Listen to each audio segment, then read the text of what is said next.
nos han dejado solas ante el peligro, aquí a Ana y a mí. Así que nos vamos a presentar y nada, vamos a empezar a hablar de lo que nos pidieron que hablásemos, que es conflictos armados y movilidad. Yo me llamo Tatiana Miralles, está ahí, soy periodista de oficio, contadora.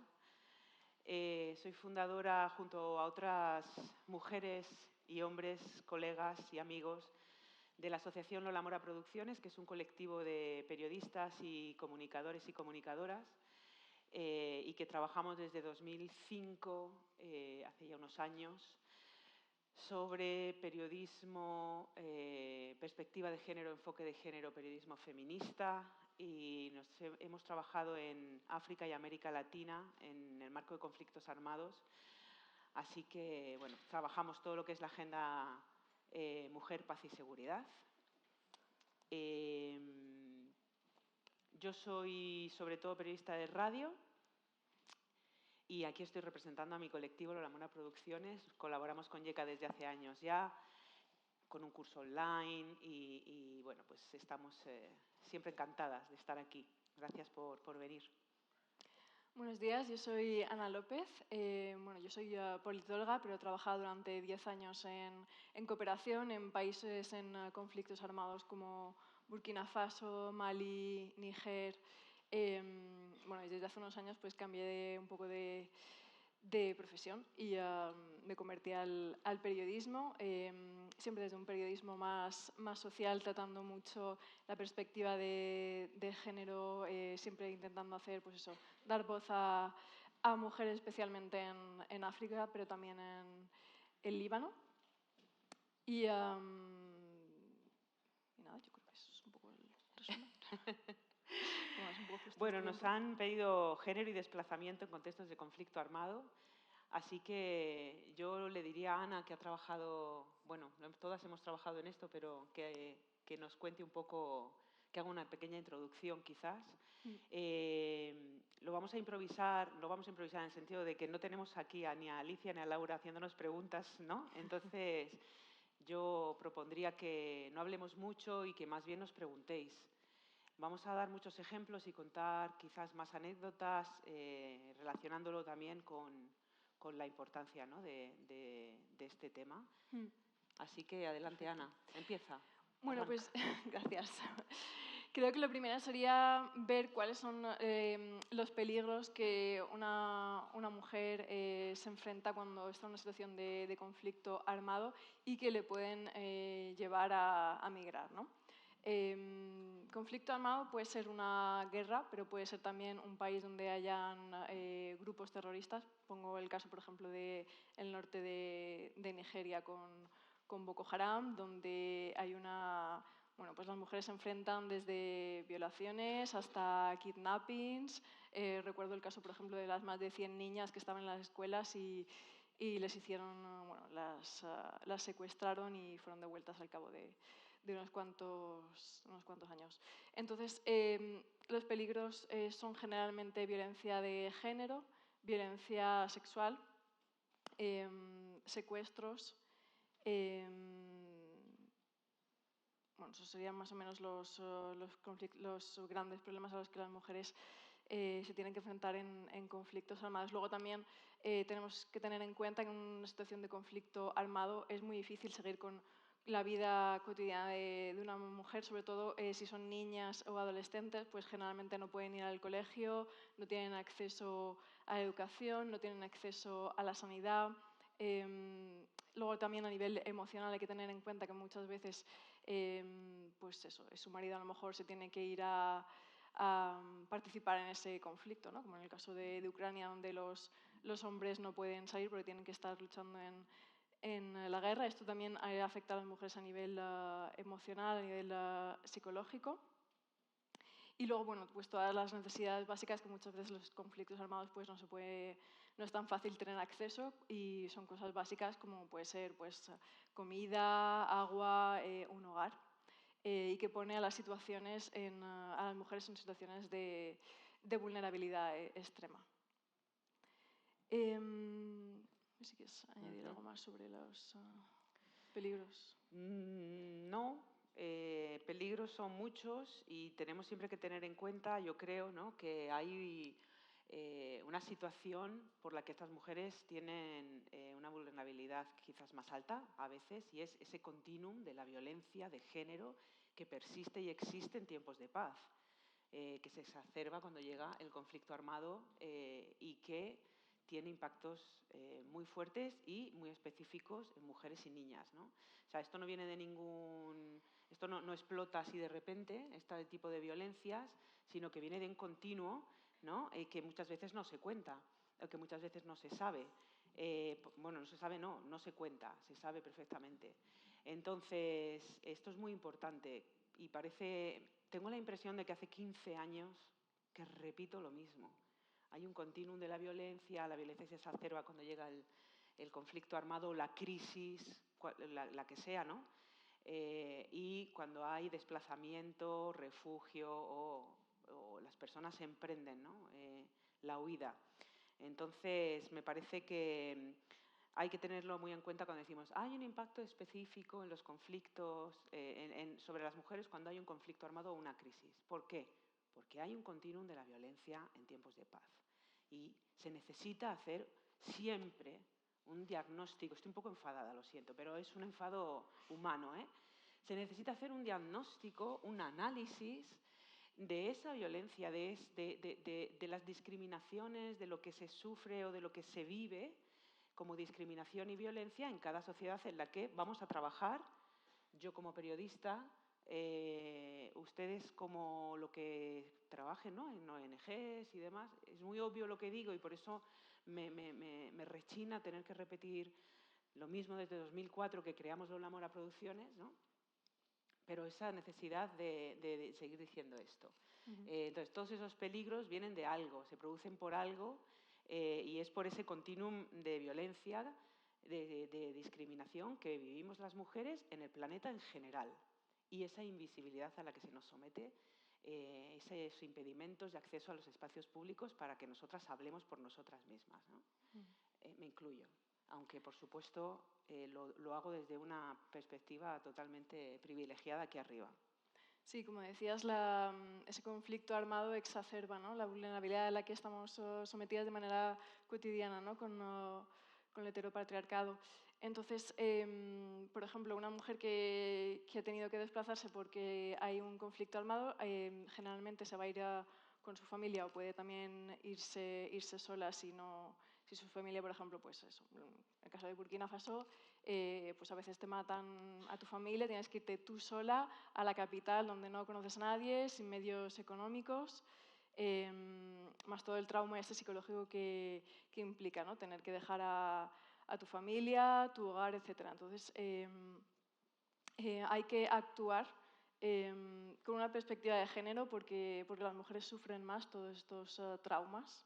Y bueno, las ONGs y los estados están actuando, pero sí que es cierto, como decías, que creo que falta un análisis de la situación, más análisis de género, más estadísticas para poder tratar mejor los problemas a los que se ven sometidas las mujeres en estos contextos. Retomo un poco lo que decían los compañeros que estaban aquí antes, ¿no?, que de diferentes organismos internacionales y ONGs. Yo sé que se hace análisis de género cuando se hace una intervención, no es que no se haga, pero nos quedamos en el análisis de género en algunas medidas. Alguien decía, bueno, seguimos intentando incorporar medidas, ¿no? Y es que seguimos intentándolo desde hace muchos años, vuelvo y repito. Entonces, ese análisis del impacto diferenciado se tiene que traducir en algo más, en cómo hacerlo, ¿no? Por ejemplo, esas mujeres de la etnia Peul que están llegando del norte de Burkina Faso a la capital, a Ouagadougou, que están huyendo del conflicto de los grupos islamistas en esa zona del Sáhel, que llegan a Ouagadougou solas con niños, con sus hijos en general, con sus ancianas, solas y que sufren, pues, vienen de un contexto en el que han sufrido violencias y ya las sufrían antes, están discriminadas por ser de una etnia a la que no se quiere, discriminadas porque además ahora se les estigmatiza porque se supone que las acusan de estar cerca de los grupos yihadistas, de apoyarlos, de que sus hombres o los hombres de esa etnia apoyan a los grupos yihadistas. Entonces ellas llegan a Ouagadougou completamente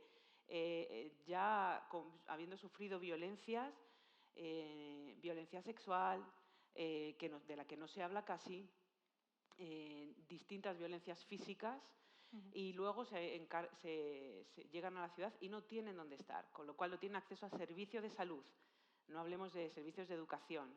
Llegan a un contexto de una ciudad que no está preparada para recibir a tantas personas, sin políticas específicas para ellas, con organizaciones que tampoco están preparadas, organizaciones civiles que tampoco están preparadas, están intentando desarrollar apoyo para ellas, ¿no?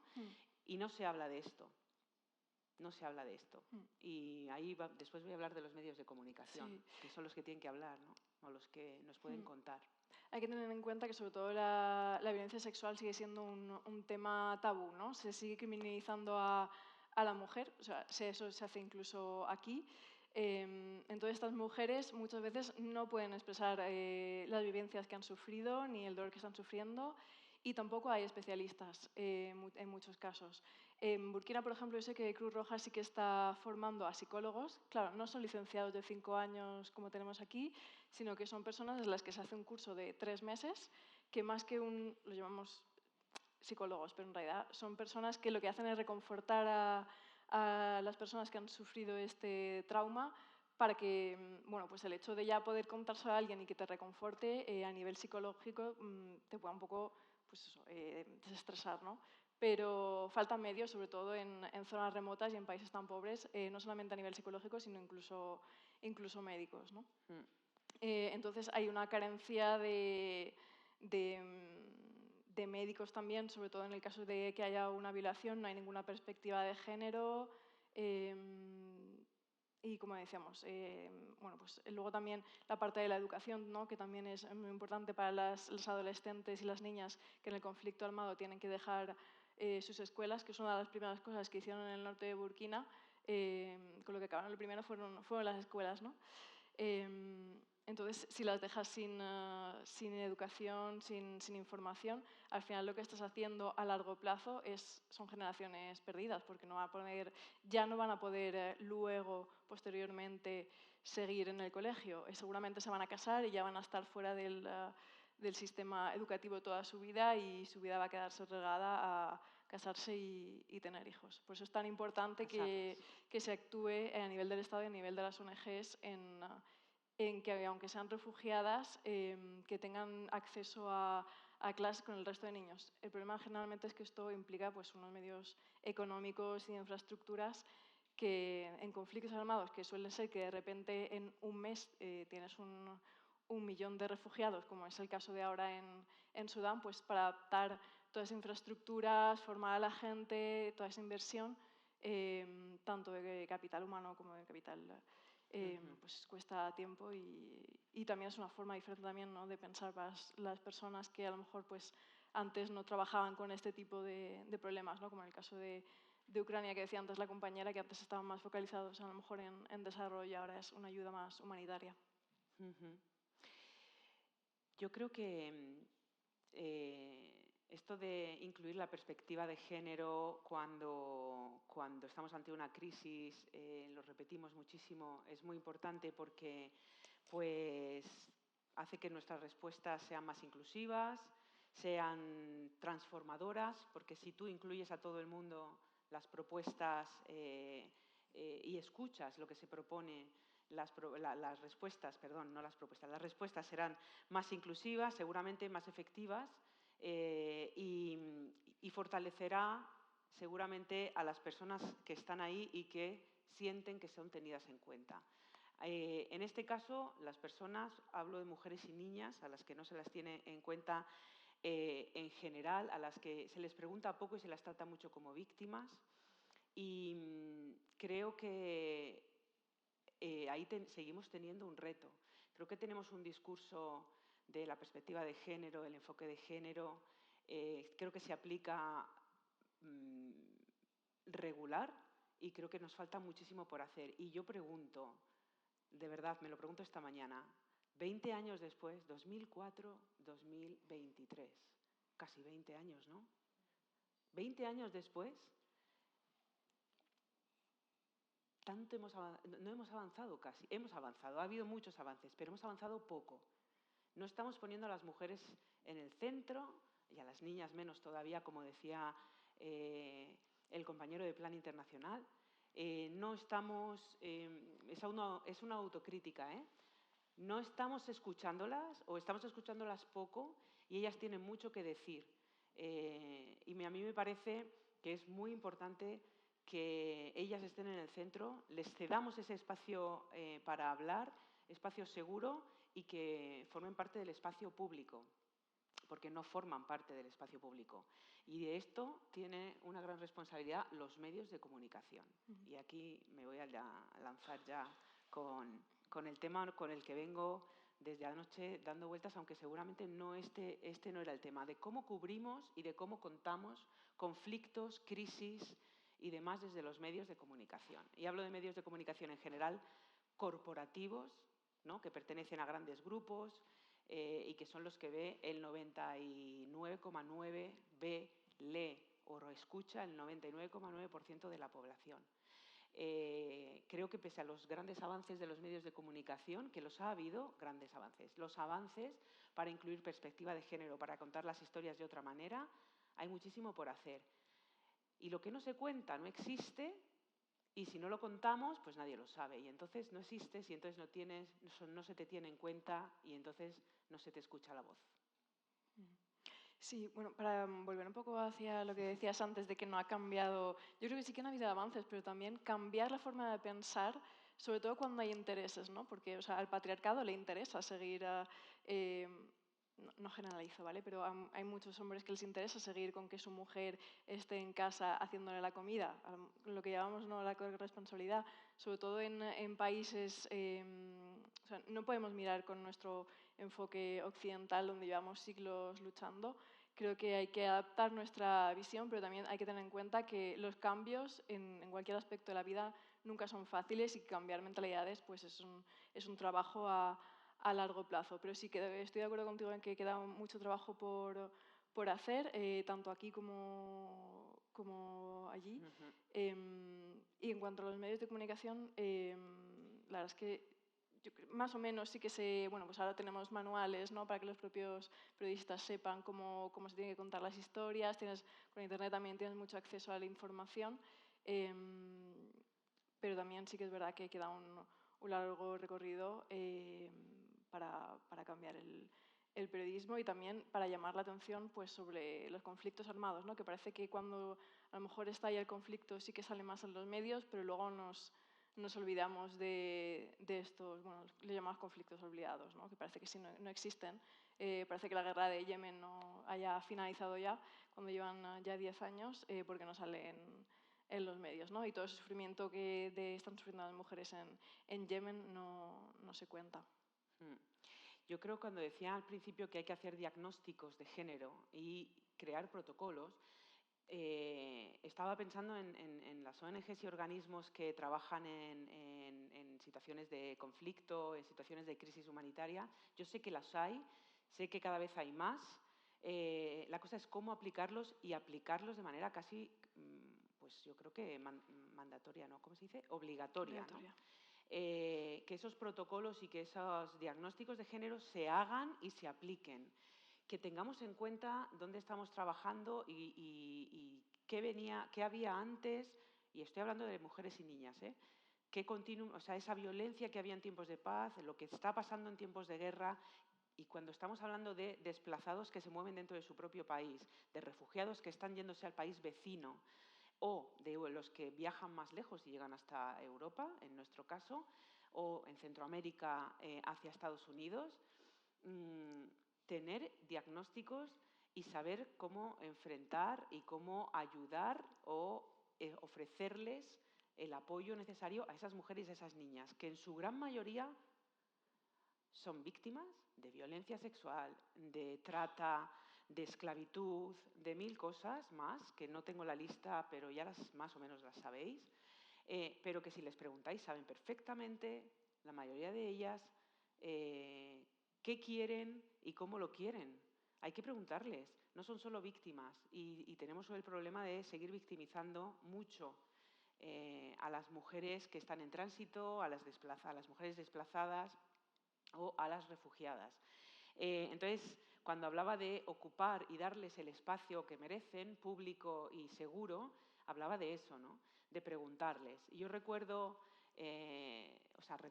tengo un ejemplo que es un proyecto que hicimos en Congo, pero también lo hicimos en Colombia y en Ecuador, que en Congo se llamaba Famofón, Mujeres al Teléfono. En Colombia se llamaba, ya no me acuerdo cómo, se llamaba en Colombia. En Ecuador, en la frontera con Colombia, se llamaba Sucunfonía, y era un sistema a través del cual las mujeres denunciaban y definían ellas mismas qué era para ellas la seguridad en su vida cotidiana. Y, por supuesto, os podéis imaginar que tanto en Congo como en Colombia como en Ecuador estamos hablando que había mujeres desplazadas, pero también había mujeres refugiadas de países vecinos, colombianas en Ecuador, ecuatorianas y venezolanas en Colombia. En Congo teníamos mujeres de origen ruandés, porque era en el este, y sobre todo teníamos mujeres congoleñas desplazadas 7 veces a lo largo de su vida. O sea, obligadas a moverse a causa del conflicto armado, pues 7 veces, ¿no? Dejando detrás todo. Ellas hicieron un barómetro de la resolución 1325 y lo que para ellas era seguridad, perfectamente válido y que servía para luego poder actuar y darles el espacio para buscar las soluciones. No solamente denunciaban que era seguridad, sino que proponían soluciones. Entonces, esto me parece muy importante y creo que los medios de comunicación, y vuelvo a lo que estaba intentando criticar antes, no cuentan este tipo de iniciativas o lo cuentan muy poco. No quiero generalizar porque sé que algunas colegas o algunos colegas trabajan ya sobre esto y lo hacen muy bien, pero son algunos. Y yo creo que debería ser obligatorio, como puede ser, que los medios de comunicación que nos cuentan el mundo no tengan en cuenta a la mitad de la población. Qué frase tan manida, pero es que es así. Entonces, seguimos sin realmente, en una sociedad heteropatriarcal en el que no cambiamos los modelos, contamos las guerras desde el punto de vista belicista, no hacemos un periodismo de paz y de derechos humanos, y si lo hacemos nos llaman inocentes, tontitos y la paz es un derecho. Y desde el periodismo, que es un servicio público, deberíamos hacer un periodismo enfocado a la paz, a los derechos humanos y a la igualdad para tener sociedades democráticas en las que la libertad de expresión sea una realidad. Entonces, me estoy yendo del tema, pero creo que las mujeres siguen siendo la asignatura pendiente de medios de comunicación, las mujeres, las niñas y las diferentes identidades de género, no nos vamos a olvidar de esto, porque también sufren violencias y riesgos específicos cuando se desplazan, se refugian o migran. Es una asignatura pendiente de todos nosotros y nos quedamos siempre cortos. Llevamos muchos años quedándonos cortos, aunque haya habido avances. ¿Por qué digo esto? ¿Por qué digo que no estamos haciéndolo bien? Porque hay un monitoreo global de medios de comunicación, un estudio global que se hace en más de 180 países, creo. Se hace cada 5 años, supongo que casi todos habéis oído hablar de él y si no, iros a buscarlo. Creo que lo tengo aquí, por eso me he traído la... Ajá, aquí está. En 2020, así como 2 conclusiones. Solo el 25% de personas que son utilizadas como sujetos y sujetas y como fuentes en los medios de comunicación, solamente un 25% de lo que vemos, oímos y leemos son mujeres en los medios de comunicación en el planeta. 1 de cada 4 personas que hay en un medio de comunicación, solo 1 es mujer. Y en los medios de comunicación internacionales más influyentes, que es lo que vemos todos los que estamos aquí, seguramente alguien ve la BBC, o alguien ve Russia Today, o alguien ve la CNN, o no sé, la francesa, o ¿no? Estos medios de comunicación internacionales que escuchamos y oímos y leemos, el New York Times, el Guardian, el País, Le Monde, estos todavía tienen porcentajes más bajos. Están contando un mundo, no están deconstruyendo absolutamente para nada nuestra sociedad, y las mujeres y las niñas seguimos ausentes de cómo se cuenta el mundo. Con lo cual, cuando estamos hablando de género y movilidad humana, si no estamos incluyendo a las mujeres, a las niñas y a las diversas identidades de género que existen en nuestro planeta, pues como lo que no se cuenta no existe, seguimos perpetuando el sistema. Entonces, vosotros, no sé si habrán periodistas aquí, estaría encantada porque yo no trabajo para medios corporativos, ya lo hice en un momento dado de mi vida, entonces estaría encantada de poderlo discutir, ¿eh? Yo creo que el problema con los grandes medios de comunicación, ¿no?, que llama un poco la atención, ¿no?, como que los mejores, entre comillas, medios de comunicación o los que son más de masas, son los que quizás en los altos puestos hayan más hombres. Y eso también tiene un impacto, creo, en cómo se cuentan las cosas, ¿no? Sí. Quién es el editor y quién decide y cómo se cuenta. Creo que faltan aquí también formaciones, ¿no?, de género. O sea, uno no porque le digan si tienes que hablar de género si no has recibido ninguna formación, creo que es muy difícil, sobre todo aplicarlo en la escritura o en la radio. Y creo que con la precarización del periodismo esto cada vez se vuelve más complicado, porque la gente quiere artículos rápidos, no hay dinero, entonces creo que es un verdadero reto en cuanto al periodismo. En cuanto a las ONGs y los estados, creo que sí que se están haciendo bastantes cosas, pero igualmente que en el periodismo creo que faltan personas especializadas de género que sepan en cada sector decirle, mira, esto se tiene que aplicar así. No es suficiente con hacer un análisis de género. Las ONGs sí que cada vez más tienen a personas especialistas en género o en protección, ahora cada vez más, pero también es una cuestión de medios, ¿no? De poder pagar a una persona que sea especialista en protección con un enfoque de género y que pueda formar también, ¿no? Porque si no, pues a lo mejor vale, te puedes desplazar a terreno un mes cuando empieza el proyecto y vas, por ejemplo, si hay una casa de acogida para mujeres que están en desplazamiento, pues vale, pues le vas a decir las cosas típicas de protección, ¿no? Pues tiene que haber luz, espacios separados, hombres y mujeres, pero si queremos que esto sea sostenible y a largo plazo, tenemos que formar a las propias personas en los países en terreno sobre género y sobre protección en estos países. Lo cual es un poco complicado cuando uno se enfrenta a una crisis humanitaria.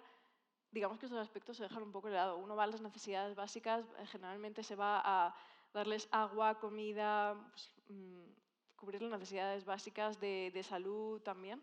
Pero bueno, si damos asistencia en salud, pues que simplemente que las mujeres se sientan protegidas. Si tienen una clínica móvil, por ejemplo, que eso es bastante común en los países en conflicto, porque no se puede crear de repente un centro de salud, sino que se lleva una pequeña clínica con lo más básico. Se utiliza la misma clínica para hombres que para mujeres. A lo mejor hay un solo médico, ¿no?, que es varón. Entonces, esa mujer a lo mejor no se siente, por su religión o por costumbre, no se siente cómoda en esa clínica y no va a ir. Entonces, incluso en los contextos de máxima urgencia en conflictos armados, muchas veces es difícil tenerlo en cuenta, más que nada por, pues, como decía antes, por medios. Y creo que lo del periodismo es un poco igual. Bueno, esa conclusión es que falta perspectiva de género en muchísimos aspectos, ¿no? Y entonces hay que aplicarlos. Y entonces vuelvo otra vez a la necesidad de esos diagnósticos reales en los que basarnos cuando trabajamos en crisis, y en esas creaciones de protocolos que son pueden ser bastante efectivas, ¿no? Y si yo insisto en los medios de comunicación que cubren conflictos, que cubren crisis humanitarias y que están cubriendo pues estas huidas, lo hago porque creo que se sigue sin hacer este tipo de diagnósticos, sin hacer este tipo de análisis previo.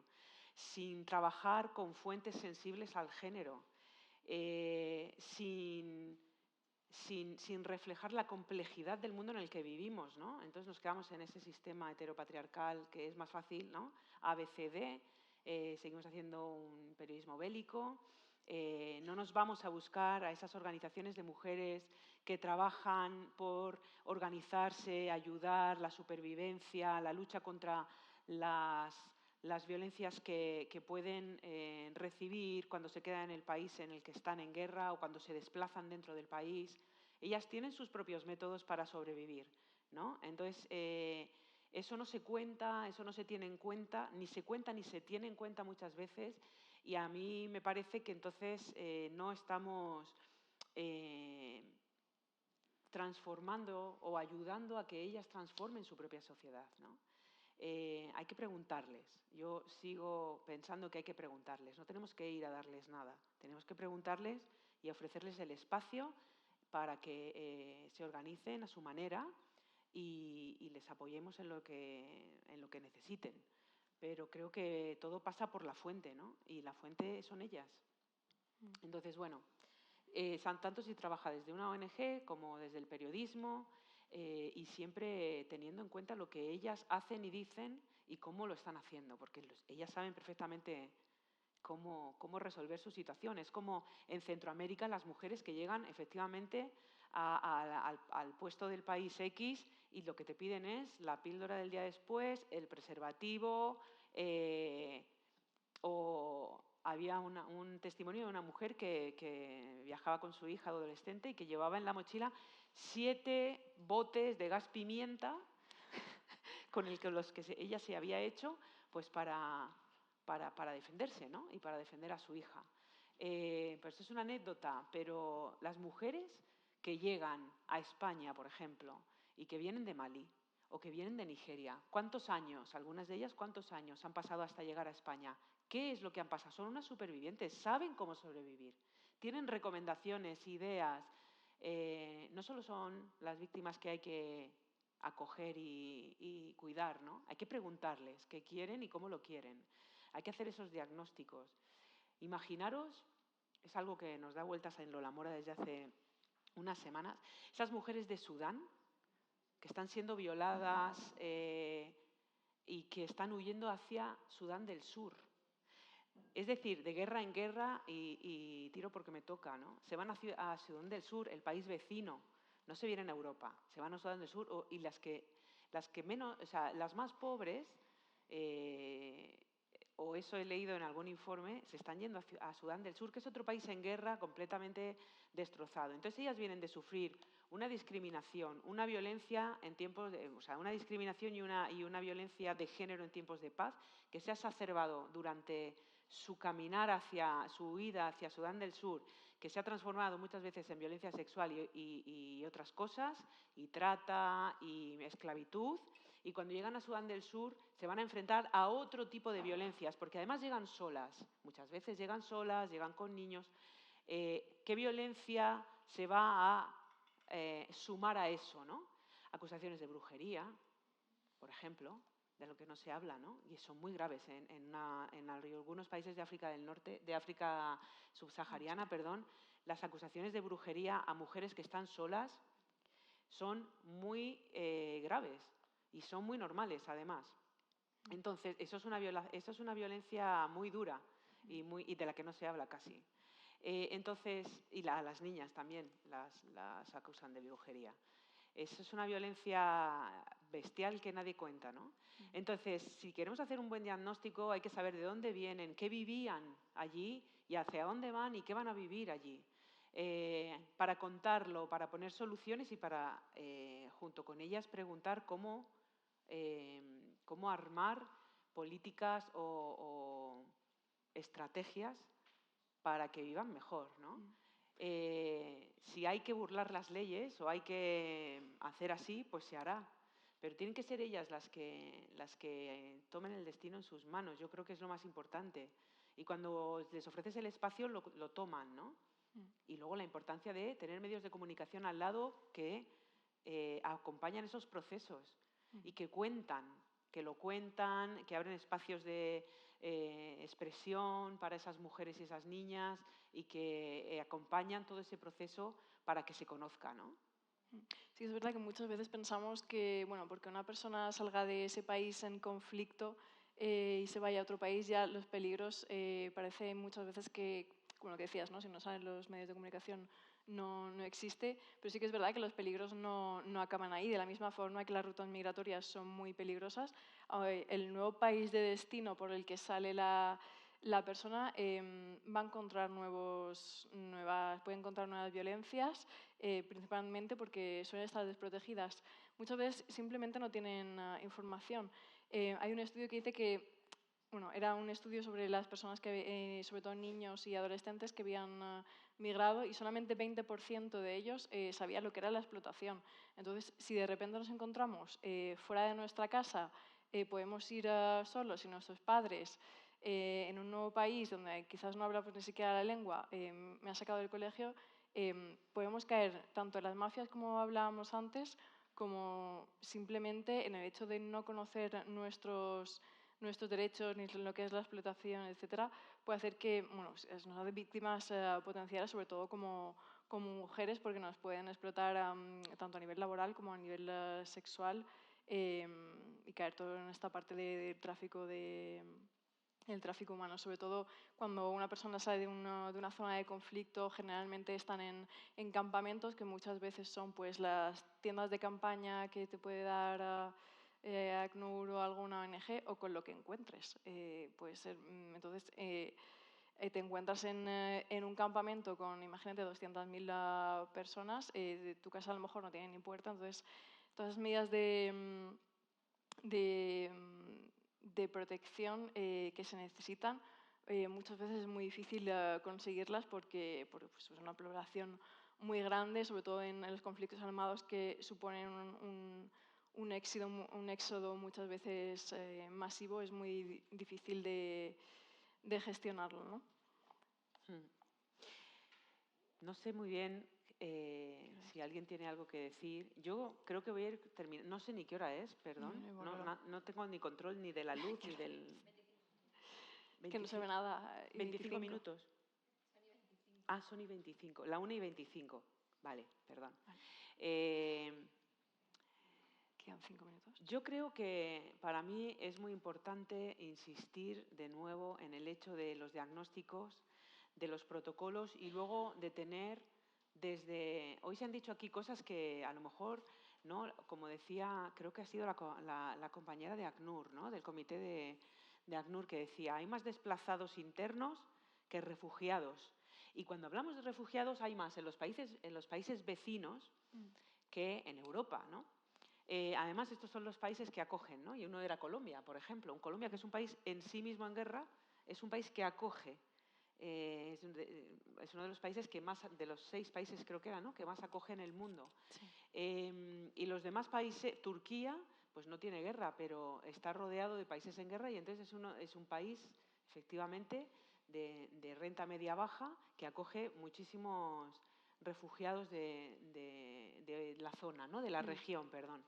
Entonces, estas cosas a veces no se cuentan, ¿no? Son cosas impactantes, son cosas curiosas que nos vamos a ir todos con eso en la cabeza hoy.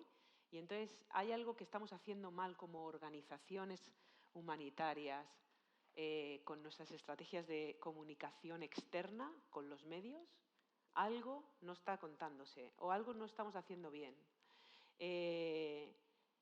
Aparte de que es necesario tener una estrategia de comunicación interna que sea, que tenga perspectiva de género, que sea inclusiva, que sea feminista y que sea obligatoria. O sea, yo ya aquí, la democracia cero, que sea obligatoria, que tengamos que expresarnos de ciertas maneras, que las cosas las digamos con inclusividad, que tengamos cuidado de cómo utilizamos el lenguaje porque lo que decimos es el mundo que estamos contando, ¿no? Como organizaciones humanitarias y como medios de comunicación. Y también como ciudadanos. Así que me parece que cosas importantes, para mí, una cosa muy importante es la comunicación. Creo que lo comunicamos mal y creo que tenemos que seguir insistiendo en darles dar espacio público a las mujeres y a las niñas en estas situaciones, dejar de verlas como víctimas y romper con esos modelos del mundo heteropatriarcales que contamos repetitivamente sin cuestionarnos todos y todas. Sí, de lo que hablabas antes de los países que más acogen, sobre todo pues, en el caso de los conflictos armados es así, pero en el caso de las migraciones que son económicas es absolutamente igual. En África del Este tienes más movimientos en los mismos países que refugiados hay en Europa, ¿no? Y eso es muy importante también, que estos países acojan a gente mientras nosotros no queremos acoger. Europa tiene unas políticas muy restrictivas. Lo que preguntaba antes la señora en el público, que decía, no es que no me dan cita en la embajada, es que Europa tiene unas políticas que son muy restrictivas. Y ahora que tenemos bueno, pues estos vientos, ¿no?, que vienen que más contra las políticas migratorias, creo que va a ser peor, y creo que ahí jugamos los medios de comunicación un papel muy importante en discutir también estos discursos de odio y en mostrar historias que muestren por qué la gente migra. Una persona no migra porque quiera, migra porque está en un conflicto armado o porque pertenece al colectivo LGTBI y va a sufrir violencia porque no puede llevar una vida normal, o en último caso por razones económicas. Entonces creo que esto es muy importante también contarlo, ver cuáles son las razones para que la gente lo entienda y que vean también el papel positivo de las migraciones y que sepan que es un derecho. Gracias. Pues muchas gracias y esperamos que no os hayáis dormido.